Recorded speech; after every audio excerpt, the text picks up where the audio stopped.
welcome back everybody for another episode of Hidden Gems. This is the video series where I talk about those books that are still probably tucked away in those back issue bins at your LCS, those forgotten about, undervalued, underappreciated, and sometimes underpriced books that I just find personally interesting that you might not remember, that I just kind of want to share and run through a few different categories. And that's how we're doing it this week. We're going back to a couple of different categories, and we'll do another last to know maybe in another couple of weeks. I have been staggering this video with Chasing Ghosts on Tuesdays. Hopefully you guys don't mind that I continue to do that going forward.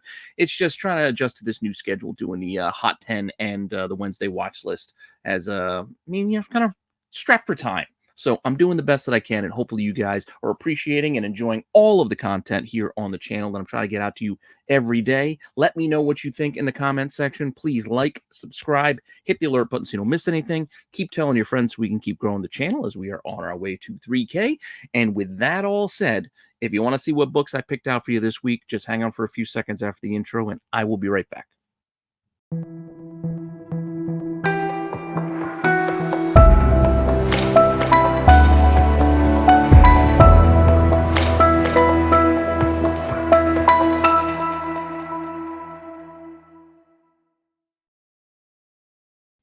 Okie dokie, so let's start this show off with some variants.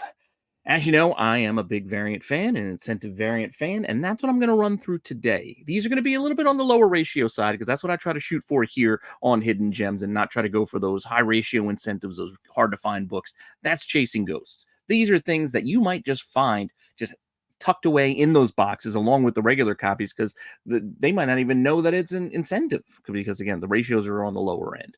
Granted, I might hit up to maybe 1 in 20s and some 1 in 15s, but point being, these are books that are attainable and a lot of shops probably qualified for them. So we are going to start us off and go right into 2010's run of X-Men.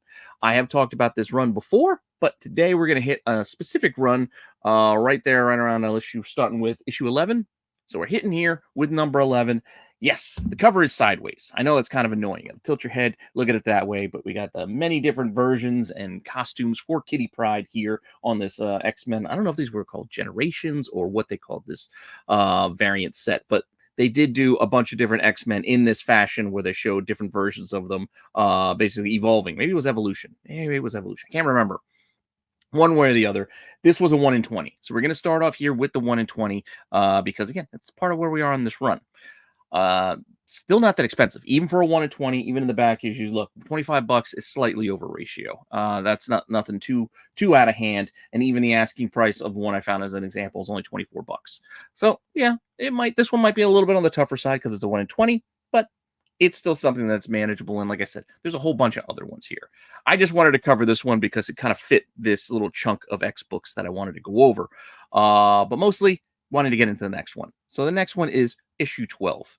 Paco Medina, pretty awesome Wolverine there crossing over with Beast. This was right around the time when the all-new X-Men showed up into our current timeline, and the all-new X-Men was the original X-Men team, the kids, brought forth into, like I said, the current Marvel Universe. Will we see something similar in the MCU? Maybe, maybe not. I do know that they were talking about doing not Wolverine, so I think anything related to the original crew probably is in play at this point for the MCU version of the X-Men. Whether they expand upon the original 5 or not, we'll see. But I did kind of like this cover run. So we're going to look here at issue 12, this 1 in 15 variant. Again, these are not too expensive, even on the aftermarket here. Look, copy sold for $6 not that long ago. That's less than half ratio. Asking prices right around $9. Also under that 1 in 15 ratio. So again, these are things that are attainable and could just be in a box. Like I said, not even marked as a variant, not even marked as an incentive. Could just be in the mix with the regular X books. So just keep an eye out for it. Next issue, also issue 13. This time we got Emma Frost and Jean Grey. So we've got one new and one old going in on this run. So issue 13, also a 1 in 15. Also not that expensive. As you can see here, copy recently sold for only like $7. Asking price on this one, $8.50, $10. There's an ask up to $20, but considering you can get one for $8.50, we'll still say this one is pretty cheap and under ratio by and large. on the market, so in the aftermarket. So yeah, these are kind of underpriced, undervalued. I'm not saying they should be more valuable. I'm just saying this is a 1 in 15 variant you might be able to go out there and dig up for cheap. So I think it's kind of cool, and I think it's kind of a cool run. This is 13. Going to go up now to issue 14.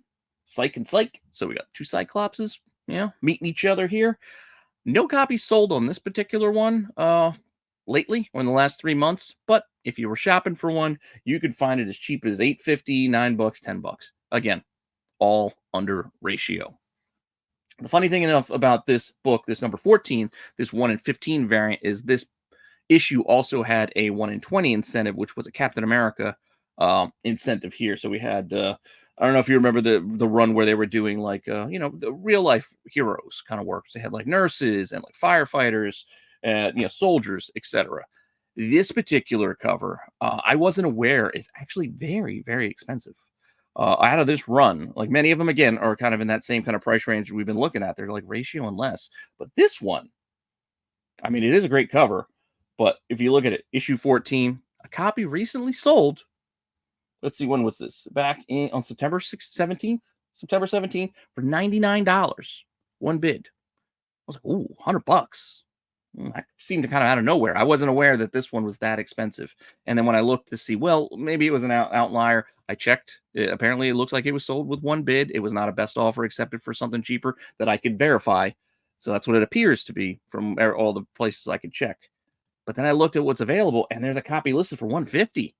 And like, yeah, okay, it's a Greg Horn cover, but wow, I just was not aware that this book was that expensive. So once again, is an instance where maybe you find something that you didn't know was that valuable for cheap, because it could be mixed in with all the fluff here, where it's all under ratio and discounted.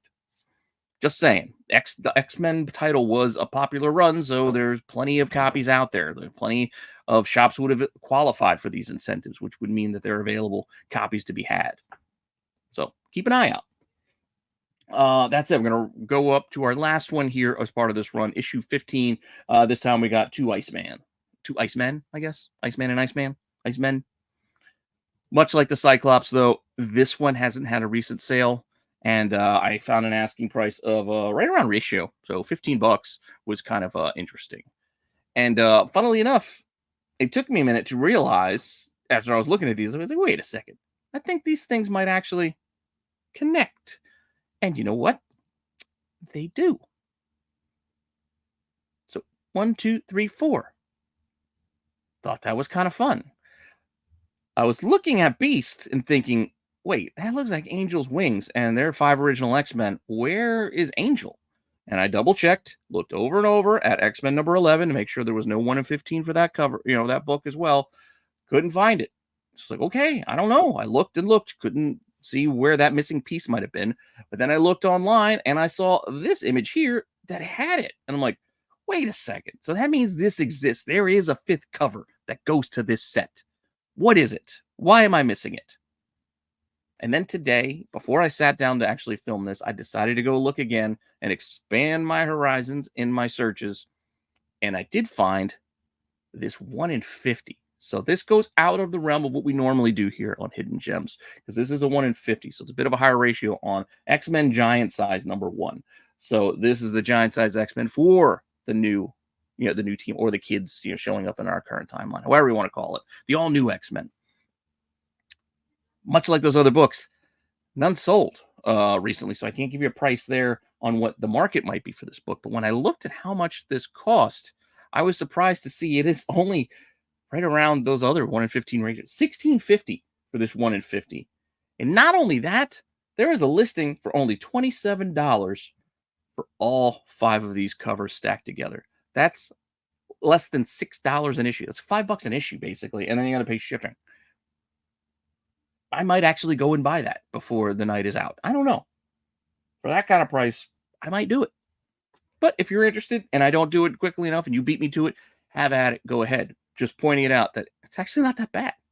But that's if you're into that kind of thing. You like a good connecting cover. You thought this connecting cover was cool. I did. I like the original team mixed with the newer versions, etc. But with that all said, that's the variant section for this week, which is going to take us to our next segment, which is going to be later prints. You guys also know I do like a good later printing. especially when you give me new cover art. I hate the lazy black and whites, and I hate the recolored trade dress, just making a virgin version, etc. Give me something new, and you have my attention. With that in mind, I'm going to go to a book that actually had multiple printings, and I find each of these equally interesting. Amazing Spider-Man number 700. Superior Spider-Man, Doc Ock, taking over Peter's body. You know the story by now, and you know we're getting him back. So interest might come back to these. So for now, these are all still pretty affordable if you want to go and dig these out. But the second print, yes, it is an overused homage to ASM 300. I get it. Had enough. But it's Ock, and it's got 700s instead of 300s. I don't know. It's kind of fun. Again, I'm sick of this cover being reused and reused, but I'm not that upset with it being used in this instance, mostly because of what comes next. So this was the second print for issue 700, which again called back to issue 300, milestone 100, marker issue. Funnily enough, this thing does okay. It's not super duper expensive. We're talking, look, copy sold for as cheap as $5 up to $12 recently. This used to be a little bit more expensive, but time has kind of taken its toll on this book. People have forgotten about it. It's gotten cheaper over the last couple of years, but some asking prices are still in that $12 to $15 kind of range. Again, not super duper expensive. I remember this used to be around $20 or so. So it's a little bit down, but maybe you find it for cheap in a box somewhere near you. And as I mentioned, this is just the second printing. For the third printing, they decided to go back to another milestone issue, this time an homage to Amazing Spider-Man 100. Again, put Ock in place of Peter. Pretty cool. Trade dress, everything kind of matches a 1-for-1. I think it's cool. This is being done. I like these. This also has an $8 cover price, mind you, because this is a thick anniversary issue. So factor that into those prices as well. So if you're looking at some of these things listed for $10, it would have cost $8 if you bought it off the shelf the week it came out. So not really paying that much of a premium at this point for a book that's, a few years old. That said, this third printing, I think it's kind of right around the same kind of mark, $10, $20. There's a lot that has a few of these in there for 36. We'll get to that in a minute. But $10 to $20 here for recent sales on the third printing. Asking prices, well, the couple I found were looking for 20 and 40. So this one was a little bit steeper than the last. But who knows? If you find it in a box near you, maybe it's cheaper. That's what I'm telling you. I'm giving you the market prices so you can make the decision for yourself if you find this at a shop near you. I'm not telling you to go shopping online. I'm telling you to go support your local comic shops, your LCSs. Go dig in those boxes and see what you find. And if you find a price that makes sense to you, you use this market research to make your own decision for yourself what you want to do. So that said, issue 100 homage here. Fourth printing. Let's take a look at Amazing Spider-Man 400. Yeah, this was the one that, if you remember, it had like a die cut tombstone because Aunt May was passing at the time. Sorry to spoil it decades later, but it kind of folded over. But they did a kind of a pretty cool homage to like the new, well, it says direct edition, but underneath the little fold out die cut cardboardy thing was this cover. So this time again, 700 with Ock replacing Peter Parker. I like it. I like it when they do stuff like this. Once again, there's that lot that has four of these, four of these later printings in it for only $36, and then individually around like $13, $15 for this fourth printing. Those are sales.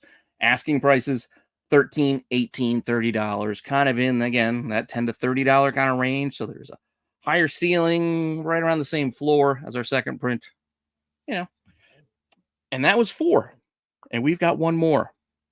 Fifth printing. I know what you're thinking. Well, is it ASM 200? Nah, they didn't do 200 for one reason or another, but they did decide to do 600. So on ASM 700, the fifth printing, they decided to do not issue 500 or even 200, but issue 600. So there we go. Once again, it's pretty good. 1-for-1. Ock replacing Peter Parker. Pricing on this one, well, again, we have that lot in the middle there for $36. And individually, this one is sold for as cheap as $10 on the 29th of September, and then as much as $40 on the 15th of September. So even there, sales 2 weeks apart, and prices, 4 times as much weeks ago, and then they got cheaper. It's just what the market's going to have. I think that's what it comes down to. And as far as what's on the market right now, $10, $15, $25.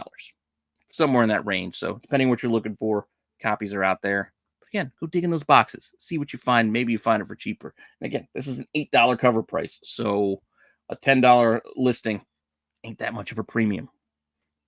All right, this isn't all about ASM 700, though the bulk of it was.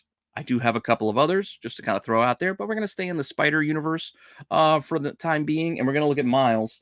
And this is on regular plain Jane Spider-Man issue 234. So Sinister Six, different Sinister Six, because this is facing off against Miles here, and it's a Miles Morales issue. So with that, this second printing, this was one of those ones that yeah, that you can go and see it right here on the, I don't know if you can see it real above the barcode. It just says second printing right there to kind of give you a tip off. But this one does okay. Copy did sell for $2, but at the same time, copy also sold for $40. So once again, it could be a wide range and a wild ride with some of these books, because again, they don't sell consistently. They're just kind of, again, undervalued, underappreciated, forgotten about type of stuff. So if there's somebody looking for it and one comes to market, it could hit a high premium like $40, or it could hit a low of only $1.99 at auction because somebody decided to auction it and they only got the one bid. I keep saying it over and over again. Don't list just any book up for auction. You're most likely going to be disappointed. Copies available on this. Once again, $40 raw, $150 for a 9.8 on this one. So once again, this new Sinister Six has some interest in this second print. So go digging. Maybe you find it and you go, oh, I didn't know that. I wasn't aware that this book was worth a couple bucks. Maybe I can go find it at my shop. Go flip the boxes. You never know. One you might have seen before and you might have been aware of is Spider-Gwen, number 25. Homage here to ASM 316, the Venom cover, the actual real first best, I guess, Venom cover. 315 had his little head in a little box, and I know technically that was him in the black suit, 300, and he was inside the guts of the book and whatnot, but he wasn't really on a cover. This was like his first really good cover was 316. That said, Spider-Gwenom, her version, introduced here in this run. This is the second print that was actually one of those the lenticulars, where the regular first print had a lenticular where the ASM cover was covering this and it kind of like changed over or whatever. Like you tilt the book. But the second printing just gives you that underlying art of the new art. So I prefer those because it's a good homage to what the lenticular was doing. But you can find the lenticulars out there. But second printing, 25. Gwenom. This thing also does okay. Copy selling for 20 to 30 bucks. So if you can find one, it's a $20, $30 book. Recent sales, asking prices, 30 to 60 raw, and then there's a $140 9.6. So that's a 9.6 listed for 140. So once again, just something you might be able to get a couple of bucks on if you can go and dig one out of a box. This second printing for Spider-Gwen, number 25. Keeping in mind that later printings are just reprints, I'm going to go touch on that subject here next in our next segment, which is specifically reprints. For a time in Marvel, a lot of titles were basically reprint titles. They might have had something called Marvel Collector's Item, Marvel Legends, Marvel Special, Spotlights, etc. They had all these different titles, but they were basically just reprinting old issues. Even Uncanny X-Men, well, actually just plain X-Men, reprinted itself for a while there. And that was just in the regular title run. So reprints are not new at Marvel. But Marvel Tales, the classic run of Marvel Tales, was one that they did a ton of reprints on, especially with Spider-Man. So I'm going to look at these, and I know I've talked about these before on Dollar Bin Digging. I'm only going to do a few of them now because there's a run of about like 17 of these. I think, what is this, 223? I think 223 running all the way to 239 all have McFarlane covers. And that's kind of the draw here for a lot of these in the back issue bins. I used to pull these out of dollar bins all the time. And there's, well, again, Todd McFarlane has a lot of fans. And these are kind of forgotten about little covers that he did on this run of reprints on Marvel Tales that you can go and dig out for cheap. Here's an example. So Marvel Tales 223, McFarlane cover, facing Doc Ock. This actually reprints Amazing Spider-Man number 88. So old ASM issue, sub 100 issue, but new cover art. 13 to 20 bucks. Yeah, there's a $5 one in there too. So again, cheapies pop in there now and then. That's a bid too at auction. What I say? One bid, $5 starting bid. That's all they got. Well, this other auction dude to get the 20, so I'll give him that. I don't know. I still wouldn't auction these things. I'm saying list it, list it with the best offer. Anyway, you see the prices there for copies sold. Asking prices anywhere from $8.50, $12 to $15. You know, you're getting the idea, right? This is 223. Going to do a few of these. 224, more Todd. Doc Ock again, because we're going back, calling back to our last segment. So Doc Ock here. Issue 89 of Amazing Spider-Man. Copy of this sold, well, 22, 16. Then another one was a little bit of a lot that was best offer on $30. Asking prices here, 17 to 20 bucks. Oh, that's the wrong asking price. Oh, disregard that. I didn't update that slide. You're getting the idea, though. So we're going to move on to the next classic Marvel Tales. 225. Sorry, I don't feel like editing this out because I just want to get this done. Got other stuff to work on. Got the tax show to get ready for, and we got a new Hot 10 to start tracking sales on. So, 225. Marvel Tales. Reprinting. Hey, how'd you guess? Issue 90. Issue 90 of Amazing Spider-Man. We're talking about Death of Captain Stacy. That's an awesome cover. You know, Todd really captured the moment here, I think, better than the original. I like it. Catches the eye. This particular issue, as you can see here, around $10 up to 25. Asking prices, about 10 to 13. They're even a little bit cheaper there. Condition sensitive too. These could be a little bit beat up. These are reprints after all. These were not generally taken care of, and they're just jammed in a lot of boxes. So you may get a little bit of a banged up copy, but you'd be surprised. A lot of people will buy a solid, very fine for a decent price if you pull it out of a dollar box. So just keep that in mind as well. We'll go to 226, which is our next issue in the run. Continuing that story about Captain Stacy, Spidey fights back. Another McFarlane cover on 226. You see it was based off of ASM 91. Again, prices, cheap ones. 229, $5. And then, hey, out of nowhere, $30 because it's a newsstand. I guess newsstand really does carry a premium in a lot of these books still, but there's just a sense of what the market could be. Those were sales. Asking prices, on the other hand, cheap is like $6, $12, up to $22.50 for that newsie. People like the newsstands. And then look, a 9.8 even. So if you can find high grades of these, there's also a premium to be found there. $240 for this in a 9.8, of which there are not many. Not a lot of people grading these. Not a lot of people getting high grades of these because, again, not a lot of high grades exist. These were reprints that were not treated very nicely over time. But that's only 4 issues, just to give you a sense. We can go dip back into this and check out a couple of the other ones in future episodes. I just wanted to just kind of point the finger at these and remind you guys that, hey, these Todd McFarlane Marvel Tales covers are worth looking for when you're digging in those back issue bins. And finally, I got one more segment. This is kind of an oddball thing, and it's actually kind of a twofer. I don't do many twofers, so this is also kind of a first, maybe even for this show. It's a video game as well as a foreign curiosity. I had thought about doing a segment on Rockman. For those of you who don't know, Rockman is what they called Mega Man in Japan. I thought about looking into those Rockman books, of which there are not many. There's a couple. And then I stumbled across this. So it's Mega Man, but it was Mega Man printed down in Brazil.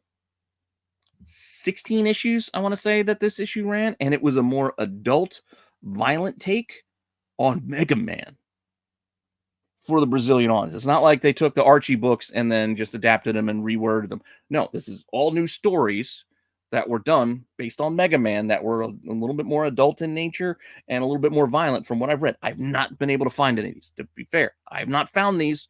I'm just pointing this out that these exist. I didn't know they existed, which is why I'm sharing them with you, because I think these sound pretty cool. So Mega Man, Brazil, go digging. Just to show you some of the covers, I'm not going to show you all of them again. It's like 16 issues, and you can see just even the look on Mega Man. This doesn't looks like a Japanese kind of anime, those Antarctic Press type of books, more than it does the video game Mega Man you're expecting. But they still have Proto Man and whatnot mixed in here, and then we have ladies mixed in as well. So Mega Man, I guess it was getting with the ladies down in Brazil. I don't know. But here we go. I think, I don't even remember the numbers of these. These are just random issues throughout the run. I think these 3 are in the first 10, and then the next few are kind of wrapping up. I think the last one here uh, on the right with the black cover, that's the final issue. But yeah, just thought it was weird and worth sharing. So no pricing. I even went to eBay Brazil, try to find any of these. Couldn't find any for sale. Couldn't find any sold. So I have no idea what the market could be on these things. I'm interested. If anybody has any of these, hit me up. I'm kind of curious. I like to check them out. But yeah, just kind of just letting you know that these are out there. So who knows what kind of weird foreign curiosities you might dig out of a box at your LCS. So with that all said, that's all I got for you this week. Hopefully, you found that interesting, entertaining, helpful, informative. Thanks for stopping by and checking this out. I appreciate all the support. And as I said, got plenty more to do, plenty more coming your way just this week alone. But we're gonna keep it rolling here. New content every day. Again, it helps. It helps for you to like, subscribe, comment down below. Let me know what you think. All of that helps. So with that all said, I'll see you all later with some more content. All right, bye.